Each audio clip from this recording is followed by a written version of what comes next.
Hello student, मैं हूं निहाल यादव और स्वागत करता हूं आप सभी का केमिकल वाला के इस यूट्यूब चैनल में। स्टूडेंट, आप सभी के सपोर्ट और प्यार से मैंने केमिकल वाला यूट्यूब चैनल खोल दिया है, जिसमें मैं chemical engineering, chemical technology, fertiliser, petrochemical का आज सब्जेक्ट इस चैनल पर मैं पढ़ाने वाला हूं। अगर स्टूडेंट वीडियो पसंद आती है तो वीडियो को लाइक कीजिएगा और हमारे चैनल पहले विजिट किए चैनल सब्सक्राइब कर लीजिएगा। आप सभी का प्यार और सपोर्ट चाहिए, जिससे कि मैं जल्दी से वन के सब्सक्राइबर कंप्लीट कर सकूँ और आप सभी को बेस्ट से बेस्ट देने का कोशिश करता हूँ। तो दोस्त, आज की इस वीडियो में केमिकल इंजीनियरिंग के और chemical technology, fertiliser, chemical petrochemical में एक सब्जेक्ट है फोर्थ सेमेस्टर में। सब्जेक्ट का नाम क्या है? Heat transfer operation. Heat transfer operation का आज ये पार्ट 2, ये आज का ये दूसरे चैप्टर का मैं वीडियो बना रहा हूँ, क्योंकि ऑलरेडी मैंने चैप्टर नंबर 1 को कंप्लीट कर दिया था और इसके सिलेबस को भी मैंने आपको बता दिया था कि इसके सिलेबस क्या क्या है। तो स्टूडेंट देखो, जो हीट मोड ऑफ हीट होता है, मोड ऑफ हीट 3 प्रकार के होते हैं। एक होता है हमारा कंडक्शन, जैसा कि आपको यहाँ शो हो रहा है। एक होता है कंडक्शन, एक होता है कन्वेक्शन, एक होता है रेडिएशन। मैंने इन तीनों को डिटेल में शो कर दिया था, बता दिया था चैप्टर नंबर 1 में। तो आज की इस वीडियो हम लोग कंडक्शन को विधिवत तरीके से, बेहतरीन तरीके से पढ़ने की पूरी कोशिश करेंगे। अगर स्टूडेंट आपको नोट्स लेना है, हमारे कोर्स को ज्वाइन करना है, तो कोर्स ज्वाइन करने के लिए आपको जो स्क्रीन पर नंबर आ रहा है उस नंबर पर कांटेक्ट करके आप कोर्स ज्वाइन कर सकते हो, जिसमें आपको hand retain notes, important question, previous year paper, बहुत सारे स्टडी मटेरियल हमारे कोर्स में इंक्लूड कर दी गई हैं। तो दोस्त, वीडियो को लाइक कर लो और चैनल पहले सब्सक्राइब कर लेना। तो आज की इस वीडियो हम लोग चैप्टर नंबर 2 का स्टार्ट करते हैं और इस चैप्टर को हम लोग खत्म करने की पूरी कोशिश करेंगे। ये रहा हमारा चैप्टर नंबर 2 है, जिसका नाम है कंडक्शन। चैप्टर का नंबर 2, चैप्टर का नाम हमारा कंडक्शन। कंडक्शन का जो हमारा मेन रोल है वो आप जान लो। कंडक्शन लोहे की राड का हीट होना। कंडक्शन जो है वो लोहे की राड की हीट होना। कंडक्शन का मेन जो उदाहरण है, जो हमारा मेन एग्जाम्पल है, वो कंडेंसर ही है, कंडक्शन ही है। ठीक, तो देखो भाई, मैंने कंडक्शन के विधिवत तरीके से मैंने पार्ट 1 में, चैप्टर नंबर 1 में आपको समझा दिया है कंडक्शन क्या होता है, कन्वेक्शन क्या होता है, रेडिएशन क्या होती है। पूरी चीज़ों को मैंने चैप्टर नंबर 1 में बता दिया है। तो अगर आप जानना चाहते हो कंडक्शन क्या है, तो डिस्क्रिप्शन में आपको लिंक मिल जाएगा, जाकर आप उस वीडियो को अच्छे तरीके से देख लेना और जान जाना कि आप कंडक्शन होता क्या है। आज की इस वीडियो हम लोग सबसे पहले हम बता दें आपको, फोरियर्स लॉ पढ़ेंगे। क्या पढ़ेंगे हम लोग सर? फोरियर्स लॉ पढ़ेंगे। फोरियर्स लॉ है, ये फ्रेंच के वैज्ञानिक थे। फ्रेंच के वैज्ञानिक थे जोसेफ फोरियर। वैज्ञानिक का नाम क्या था? Joseph Fourier. इन्होंने एक लॉ दिया अकॉर्डिंग टू फोरियर्स लॉ। किसी आइसोथर्मल सरफेस से heat of rate of heat transfer surface के टेम्परेचर ग्रेडियंट के डायरेक्टली प्रोपोर्शनल होता है। नहीं समझे? मतलब कह रहा है, किसी आइसोथर्मल सरफेस है, कोई सरफेस जो आइसोथर्मल है, ठीक, किसी आइसोथर्मल सरफेस से रेट ऑफ हीट जो है वो rate of heat transfer surface के टेम्परेचर ग्रेडियंट के डायरेक्टली प्रोपोर्शनल होता है। देखो, अगर स्टूडेंट आप पेड नोट्स ज्वाइन करना चाहते हो, नोट्स लेना चाहते हो, इस नंबर को कॉन्टैक्ट करके नोट्स को ले सकते हो। अगर स्टूडेंट मैं मान लेता हूँ कि माना सब्सटेंस का सरफेस एरिया मैंने मान लिया ए, एरिया बोलते हैं क्षेत्रफल, एरिया को मैंने मान लिया ए है, जो एरिया वो मान लिया ए है, और रेट ऑफ हीट जो है वो क्यू है। रेट ऑफ हीट ट्रांसफर क्या हमारा क्यू है, और टेम्परेचर ग्रेडियंट जो होती है उसे स्टूडेंट हमने बता दिया आपको, जो टेम्परेचर ग्रेडियंट होता है उसे D T upon D x से शो किया जाता है, D T upon D x से उसे शो किया जाता है। और हमारा रेट ऑफ हीट ट्रांसफर वो से मैंने क्यू मान लिया, और सरफेस एरिया क्षेत्रफल है तो ए मान लिया। ठीक, अब देखो स्टूडेंट क्या होता है, मैंने आपको समझाया था कि जो रेट ऑफ हीट होता है, रेट ऑफ हीट ट्रांसफर जो होता है, rate of heat transfer directly proportional होता है उसके एरिया और हमारे क्या है, ये हमारा टेम्परेचर ग्रेडियंट के। ठीक, समझे भाई? तो देखो, अब मैंने क्या किया, यहाँ से ये प्रोपोर्शनल का चिन्ह जब मैं हटाऊंगा, ये प्रोपोर्शनल चिन्ह हटेगी, जब इक्वल का चिन्ह आएगा तो एक कांस्टेंट मान लिया के, तो हमारा फार्मूला क्या बन जाएगा, Q equal minus K A D T upon D x. Sir ये माइनस कहाँ से आ गया? सर माइनस क्या होता है मुझे बता दो, तो वेट करो, थोड़ा सा इंतजार कर लो, माइनस भी बता दूंगा क्या है। ये हमारा जो हमारा ए होगा उसका यूनिट क्या होगा, मीटर स्क्वायर। क्यू है, क्यू जूल प्रति सेकंड हो जाएगा, या वाट कर सकते हो, टेम्परेचर तो हमारा केल्विन हो जाएगा। और देखो स्टूडेंट, जो हमारी ये के है ना, इस के को हम लोग क्या करते हैं, थर्मल कंडक्टिविटी करते हैं। ठीक, जो ये क्या होता है, हमारा कांस्टेंट होती है, क्या होती है सर, कांस्टेंट होता है। अब माइनस चिन्ह क्या प्रदर्शित करता है, आपको सुन लो, सबने पूछा होगा, सबके दिमाग में आया होगा, सर माइनस चिन्ह कहाँ से लगा दिया आपने, तो माइनस क्या होता है बताओ मुझे। तो देखो भाई, माइनस होती क्या है आप लोग पहले ये जान लो। माइनस चिन्ह क्या करता है, माइनस चिन्ह ये बताता है कि लेंथ बढ़ने पर, जब उसकी लंबाई बढ़ती है, लेंथ बढ़ने पर टेम्परेचर डिक्रीज होगा। जब लेंथ बढ़ेगी, जब लेंथ बढ़ेगी तो टेम्परेचर क्या होगा सर, वह डिक्रीज होता है, डिक्रीज होता है। और माइनस चिन्ह यह भी बताता है कि हीट का ट्रांसफर हाई टेम्परेचर से लो टेम्परेचर हो रहा है। मैंने कल आपको बताया था, जो मान लो कोई बॉडी ए है, यहाँ कोई बॉडी बी रखी है, ये बॉडी ए है और हमारी ये बॉडी बी है, और जो हमारी हीट ट्रांसफर होता है वह कहाँ से होता है, हमारी हाई टेम्परेचर से लो टेम्परेचर वाली बॉडी की ओर होती है। ये मान लो इसका टेम्परेचर हमारा 30 डिग्री सेल्सियस है, इसका टेम्परेचर 20 डिग्री सेल्सियस है। तुम्हारी जो टेम्परेचर, जो हमारी हीट जो ट्रांसफर होगी हाई टेम्परेचर वाली वस्तु से लो टेम्परेचर वाली वस्तु की ओर हमारी जो हमारी हीट है वह ट्रांसफर होती है। ठीक, इधर देखो जो मैंने आपको फार्मूला बताया ना, जो मैंने आपको फार्मूला बताया Q equal minus K A D T upon D x, ये मैंने आपको फार्मूला बताया। अब इसका हम लोग करते हैं डेरिवेशन। ये आया कहाँ से, आता कैसे, ये जान लो तो आप लोग फोरियर लॉ आराम से जान जाओगे। Rate of heat transfer 3 condition पर वेरी करता है। जो रेट ऑफ हीट ट्रांसफर है, जो हमारा क्यू है ना, ये 3 कंडीशन पर वेरी करता है। कितने कंडीशन पर सर, 3 कंडीशन पर वेरी करता है। वेरी मतलब निर्भर करता है। ठीक, पहला क्या है, वेरी, आप खुद सोचो ये किस पर ये डिपेंड करेगा, ये किस पर डिपेंड करे, खुद सोचो एक बार। अब फिर मुझे आप लोग सोच लो, फिर आप पेज पर लिख लो, आगे मुझे बताऊंगा मिलाना क्या सही मैंने बताया था, क्या आपने सही सोचा था। पहला जो है वह rate of heat transfer surface area के डायरेक्टली प्रोपोर्शनल होगा। सरफेस एरिया सर क्या होता है, क्यू प्रोपोर्शनल डायरेक्ट होगा ए के।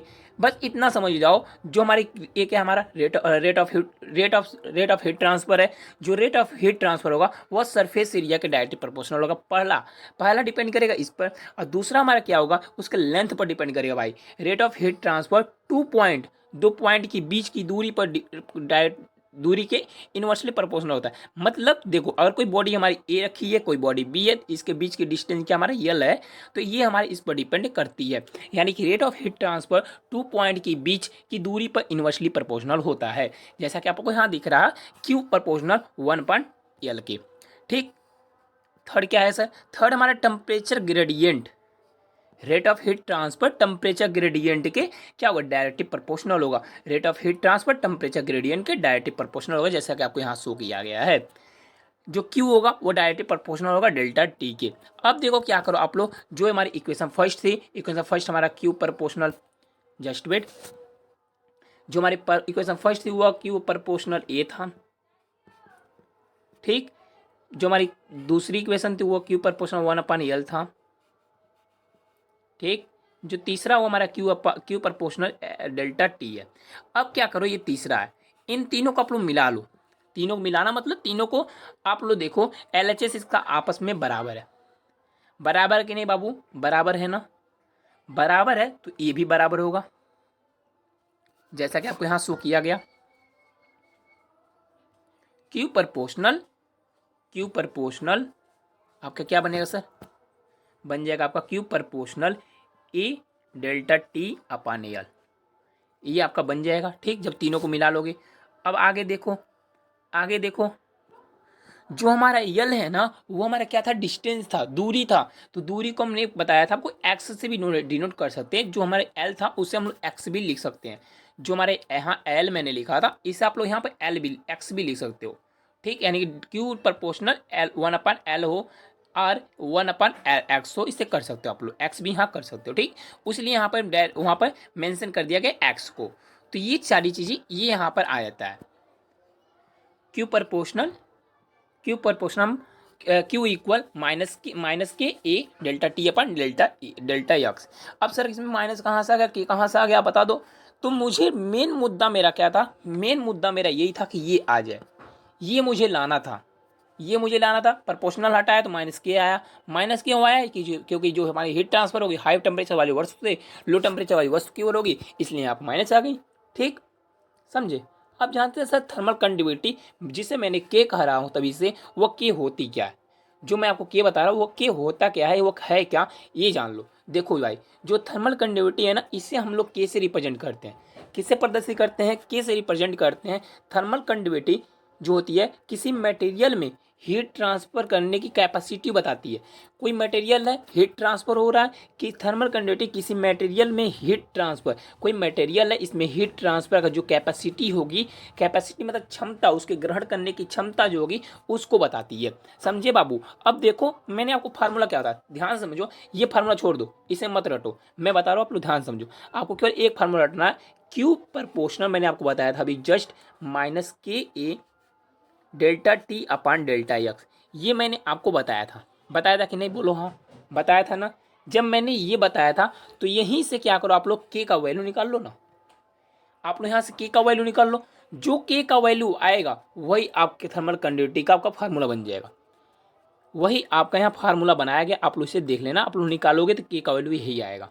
सिंपल समझो बाबू, लाओ मैं बता भी देता हूँ। देखो मैंने क्या बताया, के इक्वल होता है minus K A delta T upon delta x, ये होता है। अब देखो इसमें क्रॉस मल्टीप्लिकेशन कर दो, जिसे कहते हैं हम लोग त्रिया गुणा। त्रिया गुणा मतलब मान लो यहाँ पर नीचे भी इसके एक है, तो हमारी जो क्यू होगी वह डी एक्स के साथ जाएगा, जो क्यू होगा वो कहाँ जाएगा सर, वो डी एक्स के साथ जाएगा। तो कर लो त्रिया गुणा, Q D x equal minus K A delta T, हुआ ना। हमें थर्मल कंडक्टिविटी के का वैल्यू निकालना है, के का वैल्यू फाइंड करना है। तो ये कहाँ आएगा, यहाँ मल्टीप्लिकेशन में है तो यहाँ आएगा नीचे सर, आ जाएगा नीचे, नहीं आएगा कि नहीं इतना बताओ, आएगा ना, तो आएगा तो कर लो बाबू। अब आएगा तो देखो ये हमारा बना क्या था, बना था हमारा Q delta x equal minus के और हमारा बना था ए डेल्टा टी बना था, डी टी बना था, ठीक। तो इसे क्या करो, इसे आप लोग इसके नीचे फेंक दो, इसके नीचे फेंक दो भैया, फेंक दो नीचे, फेंक दो, जस्ट वेट, फेंक दिया। ये हमारा टी यहाँ आ गया। तो यहाँ पर हमारा फार्मूला, ये माइनस जो है माइनस को यहाँ फेंक दो सर, तो माइनस को यहाँ फेंक दो सर, जो माइनस उसे फेंक दो यहाँ पर, यहाँ फेंक दो, तो जो हमारा के बन जाएगा, ये हमारा के बन के आएगा माइनस एक्स, माइनस ये माइनस आगे आ जाएगा, और यहाँ आ जाएगा हमारा क्यू और D X upon D T. Just wait. अब बताओ, आप कहोगे सर आपका तो D X upon D T आया और आपने नोट्स में ये लिख रखा है, तो देखो बाबू ये भी आएगा।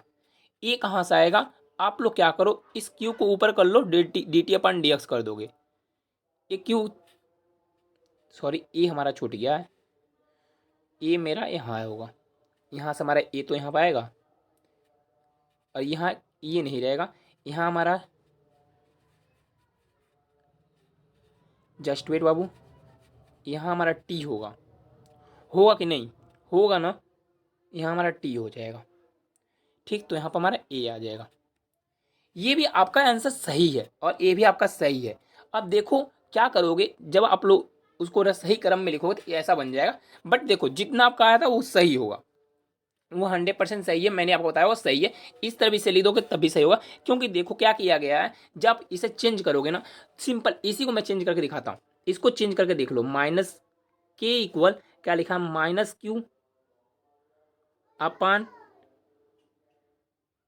A D T upon D x, इतना लिखा ना। तो ये जो हमारा जो डी एक्स है ये हमारा क्यू है, तो हम इस क्यू को क्यू अपान 1 लिख सकते हैं कि नहीं, लिख सकते हैं ना। अब देखो ये जो नीचे है ये ऊपर जाएगा, और ये जी ऊपर है वो नीचे आएगा, तो हमारा डी टी यहाँ हो जाएगा, ए हो जाएगा। अब बताओ अब कोई दिक्कत है क्या, यहाँ माइनस ये नहीं रहेगा।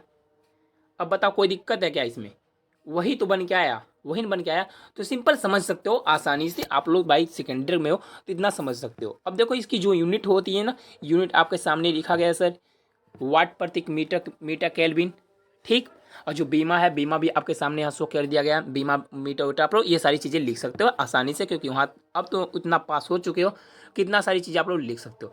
थर्मल कंडक्टिविटी किस किस किस मटेरियल पे कितना होती है, सॉलिड पे सर कितना थर्मल कंडक्टिविटी होती है, लिक्विड का कितना होता है, गैस का कितना, पूरी डिटेल बताऊंगा, टेंशन न लो। अब देखो आगे जानते हो थर्मल कंडक्टिविटी के बारे में जान लो। जिस मटेरियल के अंदर थर्मल कंडक्टिविटी जितनी ज़्यादा होगी, कोई मटेरियल है, मैं क्या बात इसमें बताना मैं यही चाहता हूँ, अगर मान लो कोई मटेरियल ए है, ये हमारी कोई पॉट है, इसमें मटेरियल रखी गई है। ठीक, किसी मटेरियल का अगर थर्मल कंडक्टिविटी, अगर मान लो कोई मटेरियल ए है, अगर इसकी थर्मल कंडक्टिविटी के की वैल्यू, अगर के की वैल्यू जितना ज़्यादा होगा, थर्मल कंडक्टिविटी ही ज़्यादा, यानी कि जिस मटेरियल के अंदर थर्मल कंडक्टिविटी जितनी ज़्यादा होगी उसके उसके अंदर हीट का ट्रांसफ़र ज़्यादा होगा। अगर उसमें क्या होगा, हीट जो ट्रांसफ़र होगा वो ज़्यादा होगा। यानी कि जिस मटेरियल के अंदर थर्मल कंडक्टिविटी ज़्यादा होगी उस मटेरियल के का जो हीट ट्रांसफ़र होगा वो ज़्यादा होगा। जिस मटेरियल की थर्मल कंडक्टिविटी ज़्यादा होगी उसकी हीट ट्रांसफ़र क्या होगा, ज़्यादा होगा। जिसके अंदर थर्मल कंडक्टिविटी कम होगी उसके अंदर जो हमारी हीट ट्रांसफ़र होगी कम होगी। सिंपल करने मतलब है, अगर किसी मटेरियल अगर किसी मटेरियल का हीट जो थर्मल कंडक्टिविटी के का वैल्यू अगर वो ज़्यादा होती है तो उसका जो हीट ट्रांसफर वो भी ज़्यादा होगा, और जब वो उसका जो हमारा थर्मल कंडक्टिविटी अगर कम हुआ तो हमारा हीट ट्रांसफर भी कम होगा। समझे। अब थर्मल कंडक्टिविटी आप लोग जान लो किसके लिए कितना होता है। पेड नोट्स लेने के लिए इस नंबर पर कॉन्टैक्ट कर सकते हो, ज्वाइन कर सकते हो ग्रुप को, और हमारे जो पेड कोर्स हैं कोर्स को भी आपको ज्वाइन कर सकते हो यहाँ से। अब देखो सॉलिड के लिए क्या होता है थर्मल कंडक्टिविटी, लिक्विड के सॉलिड के लिए 2.1 होती है। अब 2 पॉइंट सर क्या होती है, सर 2 पॉइंट क्या है, यूनिट क्यों नहीं है। तो यूनिट मैंने आपको बताया तो था थर्मल कंडक्टिविटी क्या, वही तो है यूनिट। यूनिट क्या मैंने बताया था भाई, वाट प्रति मीटर केल्विन, वाट प्रति मीटर केल्विन। ठीक, वही तो है यूनिट। वही यूनिट आप यहाँ लगा लेना आगे, ठीक, इसके आगे लगा लेना यूनिट 2। ठीक, समझ रहे हो बाबू, इतना समझ सकते हो, सेकेंड ईयर में आ गए हो। ठीक, सॉलिड का आपका 2.5 होता है, लिक्विड का 0.09 होता है, गैस का 0.06 होती है, एजी का जो होता है हमारा 420 होती है, सीयू का हमारा 302 होता है, सीयू का हमारा 395 होता है, एल का हमारा 210 होता है। ये हमारी थर्मल कंडक्टिविटी का वैल्यू होता है। सिंपल मैं बता दूं आपको, ये तीन आप लोग याद कर लेना, ये तीन आपकी ज़रूरत होती है। ठीक, इन तीनों को याद कर लेना। थर्मल कंडक्टिविटी जिस सब्सटेंस की अधिक होगी उसे हीट का गुड कंडक्टर कहा जाता है। मतलब यही करने का, जिसका हमारा जो थर्मल कंडक्टिविटी जिसका ज़्यादा होगा वो हीट का क्या होगा, गुड कंडक्टर होगा। Effect of temperature on thermal conductivity, temperature का क्या इफेक्ट पड़ता है ये जान लो आप लोग, थोड़ा बहुत कुछ इंपॉर्टेंट चीज़ें हैं वो जान लो भाई। देखो पहले तो कोर्स ज्वाइन करने के इस नंबर पर कॉन्टैक्ट कर सकते हो, कोई भी छात्र लोग कोर्स ज्वाइन करना चाहते हैं इस पर कॉन्टैक्ट कर लेगा। ठीक, सॉलिड में टेम्परेचर इंक्रीज करने पर थर्मल कंडक्टिविटी के डिक्रीज होता है। बस आप लोग ये चीज़ें लिखना, जो हमारी effect of temperature on thermal है, यानी कि टेम्परेचर जो हमारी टी है ये हमारी थर्मल कंडक्टिविटी पर क्या क्या इफेक्ट डालता है ये बस हमें जानना है, इसमें यही बताया जाएगा। तो देखो ध्यान समझना, दिमाग कांस्टेंट करो। यहाँ लिखना टी लिखा, यहाँ हुआ हमारा के। फर्स्ट हमारा क्या गया सर, सॉलिड में टेम्परेचर इंक्रीज करने पर, सॉलिड का टेम्परेचर तुमने इंक्रीज किया बाबू, सॉलिड में टेम्परेचर इंक्रीज किया, तुरंत हमारा क्या होगा, हमारी जो थर्मल कंडक्टिविटी के डिक्रीज हो जाएगी। इट्स मीन करने का मतलब हमारा ये है, किसी भी सॉलिड पार्टिकल का अगर तुम उसके टेम्परेचर को इंक्रीज कर दे हो, अगर उस सॉलिड पार्टिकल का टेम्परेचर तुम इंक्रीज करोगे, थर्मल कंडक्टिविटी के का वैल्यू हमारा तुरंत डिक्रीज हो जाएगा। सर लिक्विड में क्या होगा, लिक्विड का भी मुझे बता दो। तो सुनो बाबू, लिक्विड का भी सुन लो, लिक्विड का सुन लो। अब दूसरे नंबर पर हमारा लिक्विड कहता है, दूसरे नंबर पर लिक्विड, अगर तुम लिक्विड का टेम्परेचर इंक्रीज करते हो, अगर लिक्विड का टेम्परेचर तुम इंक्रीज करते हो ना बाबू, तो जो हमारा के होगा ये भी इंक्रीज होगा। सर ये होता कैसे है, अब देखो बाबू, जगह अगर तुम क्या करते हो, मैंने बताया आपको, जब सॉलिड में क्या करते हो, जब सॉलिड में किसी सॉलिड का टेम्परेचर को इंक्रीज करते हो तो हमारी के का वैल्यू डिक्रीज हो, तुरंत डिक्रीज हो जाती है। ठीक, और जब आप लोग क्या करते हो ना, लिक्विड का टेम्परेचर तुम लोग इंक्रीज करोगे, लिक्विड का टेम्परेचर इंक्रीज करते हो तो जो हमारी के वैल्यू होती है, जो हमारी के और जो हमारा थर्मल कंडक्टिविटी है, ये हमारा तुरंत क्या होता है, ये हमारी इंक्रीज होती है। क्या होता है सर, ये हमारी इंक्रीज होती है। तुम क्या करते हो सर, तुम करते हो कि टेम्परेचर इंक्रीज किया, कोई लिक्विड है तुम्हारे पास, उसका टेम्परेचर तुमने बढ़ा दिया तो थर्मल कंडक्टिविटी का वैल्यू बढ़ेगी, गारंटी ये बढ़ जाती है। ठीक, यही होती इफेक्ट हमारा टेम्परेचर का उस थर्मल कंडक्टिविटी पर। गैस में क्या होता है सर, गैस में जब थर्मल कंडक्टिविटी जब आप लोग टेम्परेचर इंक्रीज करोगे, कोई गैस है उसका जो टेम्परेचर वो इंक्रीज जब करोगे तो हमारी की वैल्यू भी इंक्रीज है। इट्स मीन ओवरऑल हमारा यही निकलता है कि अगर आप लोग किसी सॉलिड का टेम्परेचर इंक्रीज करोगे तो जो हमारी के वो कम होगी, अगर किसी आप लोग लिक्विड का टेम्परेचर को इंक्रीज करोगे तो उसका थर्मल कंडक्टिविटी बढ़ेगी, किसी गैस का आप लोग इंगेज करो तो उसका भी बढ़ेगा। इस तरह से स्टूडेंट बता दूं, मैंने इतनी सारी चीज़ें आपको बता दी, थर्मल कंडक्टिविटी के का भी डेरिवेशन आपको बता देता हूँ। ठीक, अब देखो आता हमारा नेक्स्ट है, ये इंपॉर्टेंट टॉपिक, थर्मल कंडक्टिविटी सबसे ज़्यादा किसमें होती है, चांदी में सबसे ज़्यादा होता है। Derivation of thermal conductivity. Thermal conductivity का हमारा डेरिवेशन कैसे करनी है, पूरी चीज़ें आपको नेक्स्ट वीडियो में बता दूंगा। सारी चीज़ें मैं आपको, ये कंपोजिट वाल है, सारी चीज़ें मैं आपको नेक्स्ट वीडियो में बताऊंगा। तो स्टूडेंट अब हम मुझे इजाज़त दीजिए, अब वीडियो को यहीं पे एंड करते हैं और जो इसका डेरिवेशन नेक्स्ट वीडियो में जानेंगे। और सारी चीज़ों को मैंने आपको बता दिया। किसी भी छात्र को कोर्स ज्वाइन करनी है तो स्क्रीन पर जो नंबर आ रहा है उस नंबर पर कॉन्टैक्ट करके आप कोर्स को ज्वाइन कर सकते हो। तो स्टूडेंट कोर्स ज्वाइन करने पर आपको क्या क्या मटेरियल दिया जाएगा, ये सारी चीज़ें आप लोग जान लो। पहले कोर्स में आपको हैंड रिटन नोट्स रखा गया है, मॉडल पेपर रखी गई है, बुक की पीडीएफ रखा गया है, प्रीवियस ईयर पेपर रखा गया है, लाइव क्लासेस जैसे आपको क्लासेस में उसी क्लासेस आपको मिलेंगी। जो सिटी का होगा वो व्हाइट बोर्ड पर आपको क्लासेस दी जाएंगी। पूरी डिटेल बता देता हूँ। देखो स्टूडेंट, अगर आपको इंपॉर्टेंट क्वेश्चन पीडीएफ चाहिए, नोट्स पीडीएफ चाहिए, तो आप स्क्रीन पर जो नंबर दिख रहा है उस नंबर पर तुरंत कॉल करो, आप लोग नोट्स को ले सकते हो। हैंड रिटेन नोट्स है जो मैंने खुद अपने पढ़ा है और खुद को मैंने डिप्लोमा का क्लियर कर रखा है भाई। तो आप सभी के लिए भी यहाँ पर मैंने बता दूँ आपको, इसलिए ये नंबर आपको प्रोवाइड मैं कर रहा हूँ। इस नंबर पर कॉन्टैक्ट करके आप नोट्स को ले सकते हो, हैंड रिटेन नोट्स है। तो इसमें आज का वीडियो कैसा लगा, वीडियो अगर पसंद आए तो वीडियो को लाइक करना, चैनल पहली बार आए सब्सक्राइब कर लेना। मिलते हैं नए वीडियो में नई टॉपिक साथ, तब तक के लिए बाय बाय, जय हिंद, टेक केयर।